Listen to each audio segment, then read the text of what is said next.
খালি আর উপর যে ইয়া করে নুন নেয়া তা তো নেই।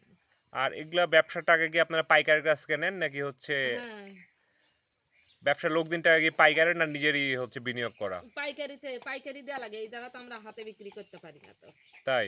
হ্যাঁ, আর এগুলা মাটির টাকা তারপর পুরানো টাকা এগুলো সব পাইকারি দিচ্ছে আপনাদেরকে।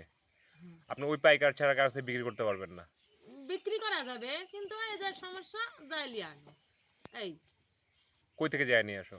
পাড়াতে একজন মানে নেয়। ডিলার আছে।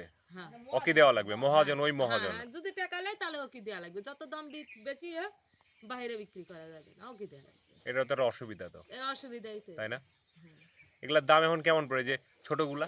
এগুলা ওরা বিক্রি করে ৪ টাকা, আমাকে দিচ্ছে ৩ টাকা।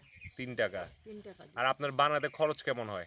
খরচ আছে। এক গাড়ি মাটি নিলে মনে করেন যে আপনার ১০০০ টাকা ১২০০ টাকা এখন দিচ্ছে।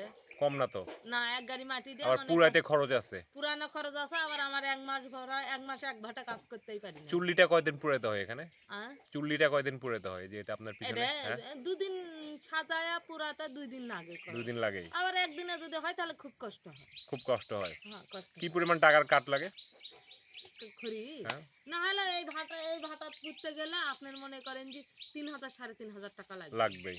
লাগবেই। খড়ি আছে। অসুবিধা তো এটা তো আসলে ক্ষুদ্র ঋণ বা পাইকারের টাকা দিয়ে খুব একটা লাভ হচ্ছে না তো না, মহাজনের লাভ টাকা। নাই। ওই মনে করেন এখন বসে থাকা হিসাবে কাজ করে এই পর্যন্ত।